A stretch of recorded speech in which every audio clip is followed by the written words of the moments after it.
What's up, everybody? How y'all doing? Welcome back. 15 hours ago, Carmelo Anthony guilty of harming an underage witness. And all these idiot motherfuckers that supporting him are actually attacking the witnesses now. I got the list of the names and actually going out and attacking them. Let's get into the video, shall we? I once broke, and now it has.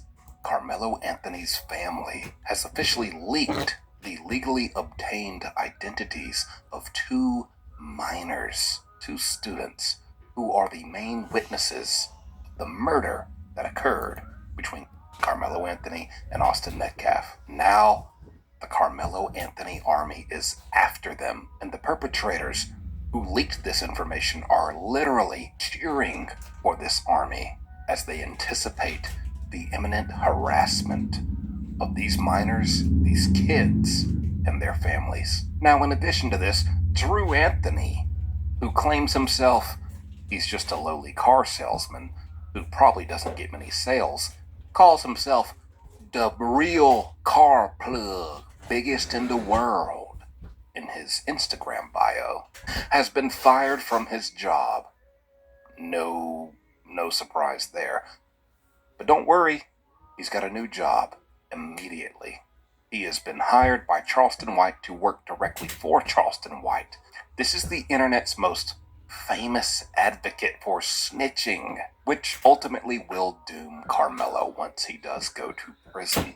For this much of a close family ties, family association to someone, Charleston White, who has egregiously, aggressively disrespected, crossed the line with almost all of the most known, infamous, and notorious gangsters and gang members in America. The inmates have confirmed with me they are drooling at the chance now to get their hands on Carmelo, if that's the only one they can ultimately get their hands on. Young, scrawny, weak, naive Carmelo. I'll explain everything. Let's get started.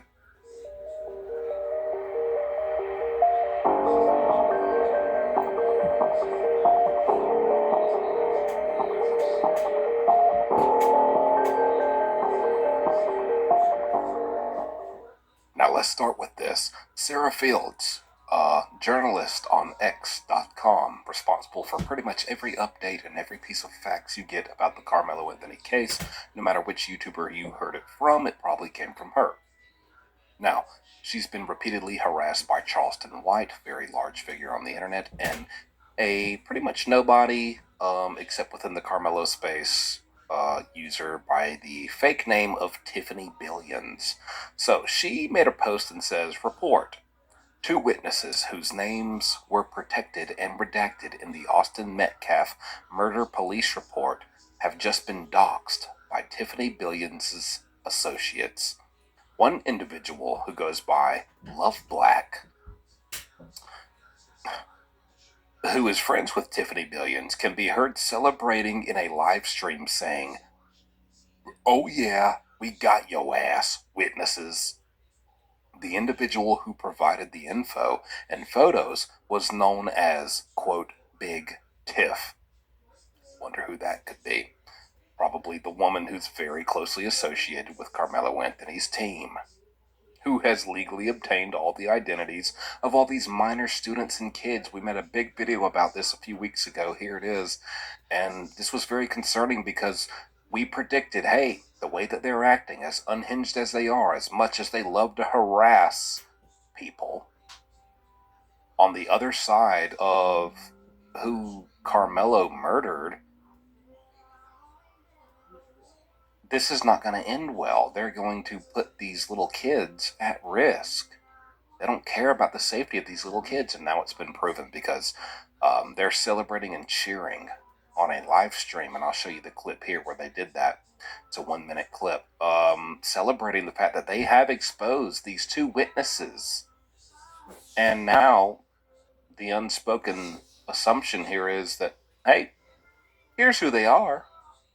Carmelo Anthony, army who has swatted the family, swatted the father, swatted the mother, swatted anyone who's reporting on this. Do your thing. Peace be with you. Go with God. Good luck. You know what they're going to do with that information now. She says, I warned everyone that this would happen if Tiffany Billions and her disruptors were allowed to continue with their plans without accountability. I previously stated that coaches and former Frisco ISD school employees were being doxxed. Now it's the witnesses. They are literally harassing and intimidating and almost threatening pretty much anybody involved with this who feels the need to speak the truth that Carmelo Anthony murdered Austin Metcalf. If you want to speak any type of truth, they're going after you. And they don't care if you're 10 years old, 12 years old, or 100 years old. They're going after you. She goes on to say, their goal is to tamper with witnesses, influence the jury, and have the venue moved. The mind games at the end of this video are astounding. Tiffany does not seem angry that the witnesses were doxxed. She's irritated that it was done outside of her Zoom meetings and in public. So basically, she wasn't the one who got to leak the identities, and she's pissed about that. She should have been the one who was able to leak the identities of these little kids and put these little children at risk. She says, we have blurred the images of the students and their names were redacted. Here is the full, uncut TikTok clip of the live where they are doing this to these kids. There we go. All right, guys, you got your screenshots ready? Let's do it. Tiff got this up. How do I screenshot here?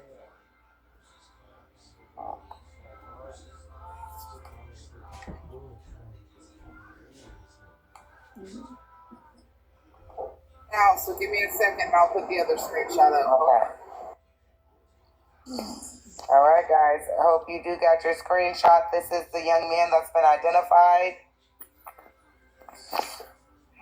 I don't know how. So these are the young men that approached Carmelo, the other two guys that were a part of the situation. And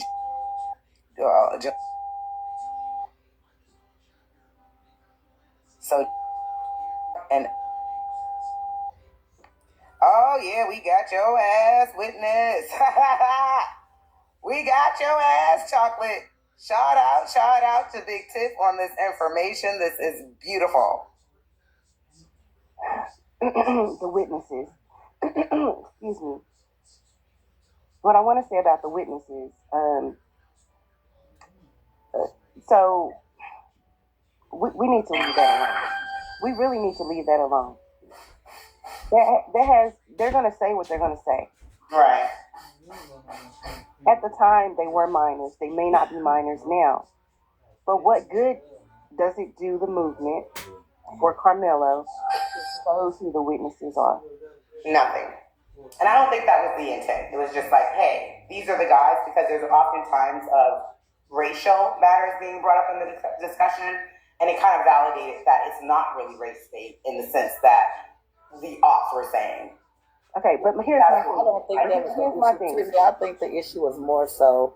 I think the issue was more so trying to determine if those people who made that report were actually friends of the Metcalfs, Right. and that would show a bias in their statement. Now, I can't speak for everybody who's doing it because I don't even know what live y'all all are talking about. But I know we have been, me and a couple other people have been talking about, who these particular people were. But it was more so on my behalf to see if these people were actually, like, if you connect them as being friends to the Metcalfs, as opposed to just a witness, the way that they're trying to make it seem like it is. If that makes sense. I hope it makes sense what I'm trying to say.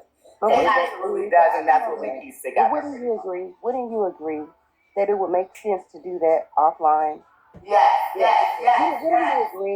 Wouldn't you agree that if I haven't been doing it online. But hold on, let me say this. Wouldn't you agree that if there's a protective order in place regarding those witnesses, and you're not sure if you can disclose their name or not, wouldn't you agree that it makes sense to take that offline, do your research, reach out to somebody in their inbox and say, hey, this is what I found.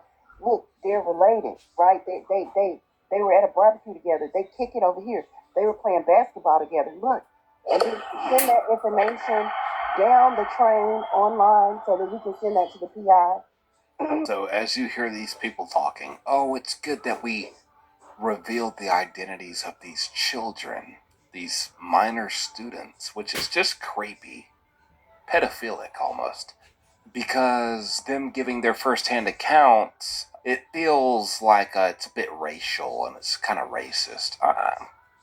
I don't think there's anything racial or racist going on here. I think no matter what race you are or what you look like or whatever your name is, one student pulled out a weapon that he planned to bring to school to settle some beef that he already had with a student, entered that student's designated approved area, which was not approved for this guy, the murderer, Carmelo, to enter, entered that, and then baited him into an altercation and then attacked him with a weapon that he is not allowed to have on school grounds, which he has already been suspended for bringing to school grounds. So he's got a history of bringing a knife to school.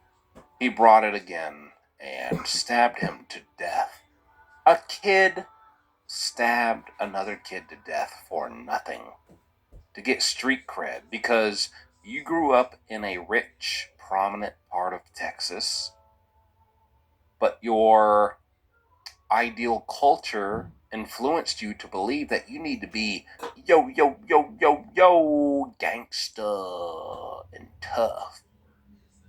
And so you brought a knife to school and killed someone thinking that people would think you're tough and gangster. Now, all it is, you're just going to be in prison for the rest of your life. You're going to be taken advantage of. You're going to be someone's wife. And yeah, no one's ever going to talk about you. And really, once that happens, I mean, if they do, they'll just laugh at you and say it's what you deserve. So, he really threw it all away. He was an athlete, he was a student, and he came from a good part of town. He could have been a good man. He could have grew into a good man, but nope. He wanted to be a thug. He wanted to be part of the hood so bad. He wanted to be a fake, a poser, an imposter so bad that he achieved the actions that those people that he is not really a part of do. You murdered someone. Congrats. Is that what you want to hear? Wow, you're a real killer. Salute. You're a killer. Anyways, have fun starving in prison.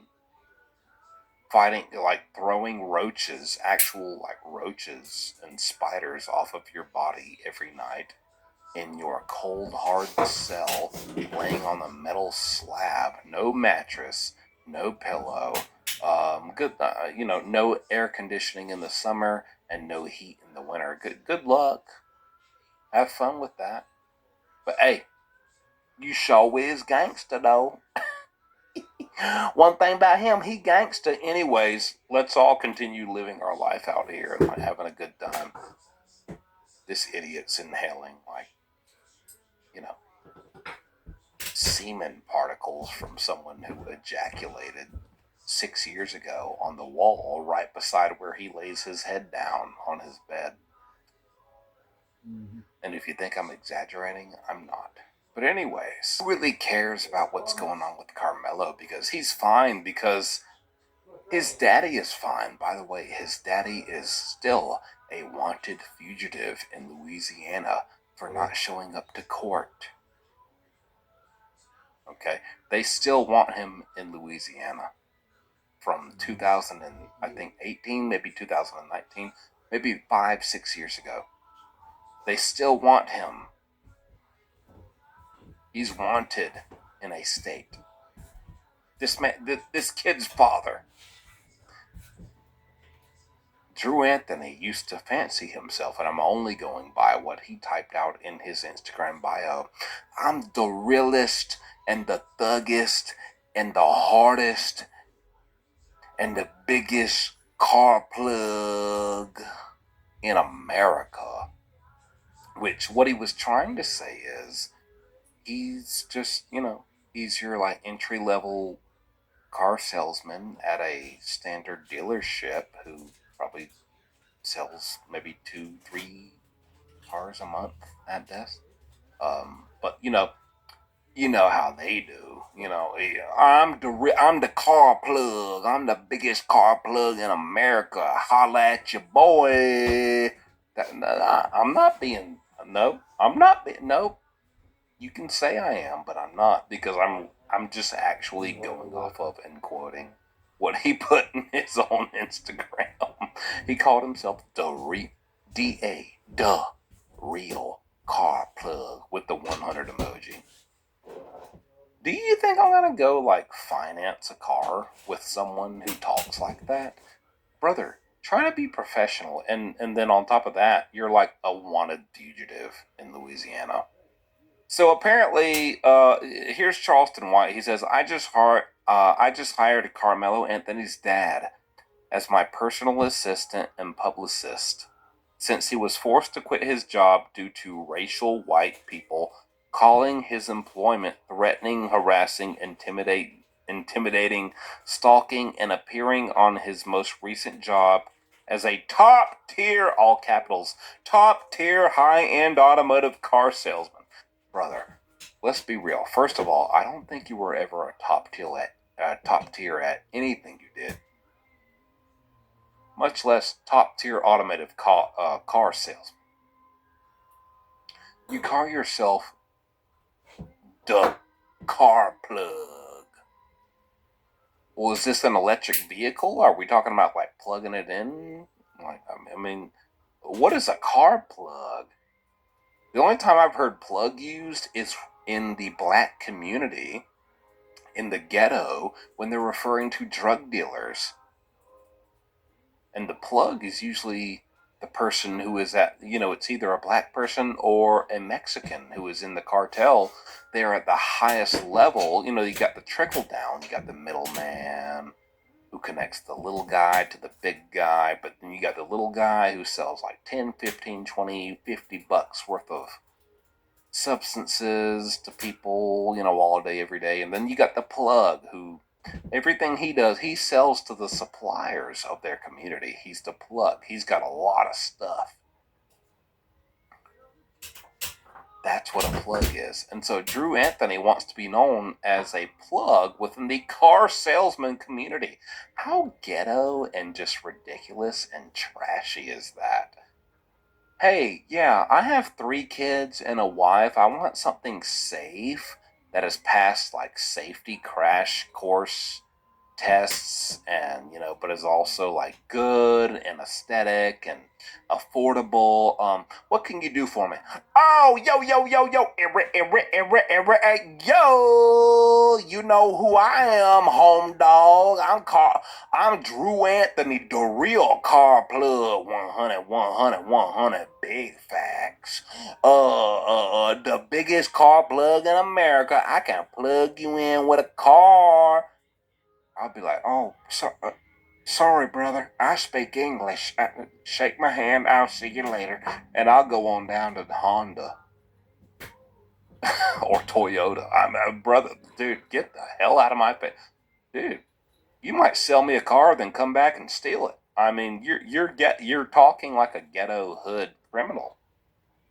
That's who you're identifying as. So, very concerned about that. And so, Charleston White is saying he lost his job due to racist white people calling up there and threatening Drew. I'll be honest, if you was the real car plug like you claim to be, which I am assuming, by his measures would imply that you are selling cars at a rate and frequency and consistency that is beyond anyone in America at any car dealership. And so it doesn't matter if Donald Trump called up there and say, you need to fire this person. They'd be like, hey, you know what? We're not going to, because this guy is the real car plug, and he plugs all of them dope boys in with the cars, and he gets us a lot of money. So F you, Trump. he ain't doing too good at that job. At best, he's doing mediocre, because if a phone call or two is enough to get him fired, let's be honest, I think I would probably fire if I ran a car dealership and I had an employee who was a salesman and I came across their Instagram and I saw their bio and it said, I'm the realest car plug in America. I'd be like, hey man, you're kind of not like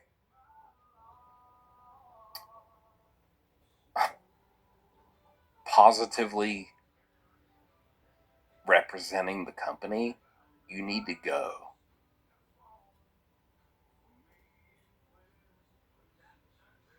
So I don't think it was white people who got him fired. I think he got himself fired. But anyways, he says, people calling up to his employment, threatening, harassing, intimidating, stalking, and appearing on his most recent job as a top-tier, high-end automotive car salesman. Yeah, I don't think he was top tier. I don't think he was high-end, because listen, at the end of the day, I mean, can we agree, like, business is business, number one, but out of those businesses, I feel like car dealerships are kind of way more just like dialed into, we don't give a damn about nothing except how many cars you sell. So, that beats everything above all. If he's selling cars on cars on cars and he's the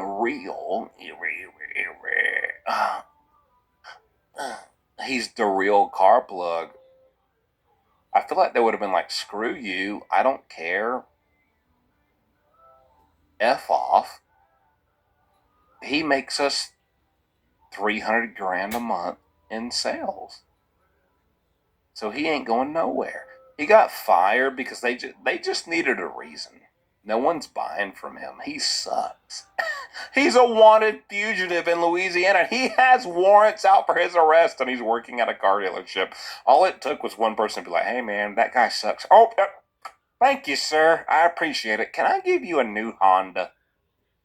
Because all I needed was this documented call to give me a good reason to get rid of this guy.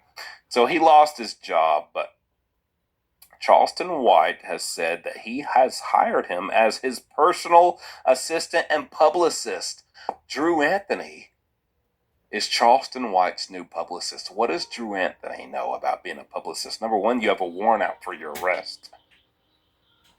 Number two, you probably sank your former car dealership with your ghetto talk, making you seem very unprofessional.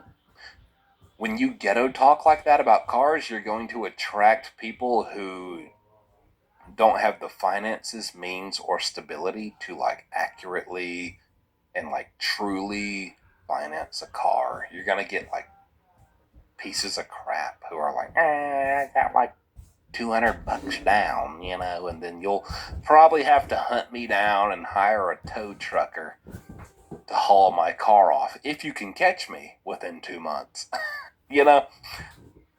So that's his publicist, Drew Anthony, and personal assistant. So basically, Charleston White is making Drew Anthony go up to the store, buy him a Sprite, go down here, buy me a pack of Newports. You're my personal assistant. Do you know what a personal assistant is for people who are actually famous, like Charleston White? You're a little pussy. You're a little bitch. He is now Charleston White's paid bitch. There you go. And look at Drew Anthony posting on Facebook about it. He says, at Charleston, he tagged Charleston White. Wow! Thank you for the opportunity. Y'all really had no idea what we're enduring. I just want to be a father and support my family. Big facts, yo, yo, yo. No matter how bad something seems, there's always a glimmer of good. We just need to see through the hurt. 100, 100, 100, 100. God is great. Woo-ha! So basically, you're telling me, hey, Charleston, thanks for hiring me. You probably did it for publicity, and you're very involved in my case and know everything about it, but I'm sure that you really have no idea what I'm enduring. So there's kind of like a diss, as the hood gangsters would call it. And then he goes on, this second paragraph is very interesting. No matter how bad something seems, there's always a glimmer of good. We just need to see through the hurt. Basically, let me translate that for you if you don't understand. No matter if your only son murders a minor student at a school in cold blood for absolutely no reason, it's okay. That's okay. Because there's a glimmer of gold in this. Because my son murdered an innocent child and in return is going to go to prison and probably get rammed up his little hole, all of that is irrelevant. I don't care about who he killed, and I don't care about my son and what's going to happen to him because of who he killed. There's some good to be seen in there, and you know what that is? I got a little job. I got hired as an assistant to Charleston White. I'm making $3,000 a month. It's worth my son spending the rest of his life in prison until he's ultimately killed by a blade. It's worth it. Thank you, son. None of this could have happened without you. I'm so glad you killed that white boy, and I'm so glad you're going to lose your entire life and a future in freedom, because me as a father who won't even turn myself in for active warrants in Louisiana, I'm just glad I got hired on for $2,700 a month by Charleston White. Praise God, ain't he good? That's what he's saying. That's the interpretation. That's the facts. Anyways, to close this out, don't really got to do a big explanation here, but as you can assume, inmates are sick and tired of Charleston White. I won't say that he's never made any good points ever, but with this Carmelo case, as I've said many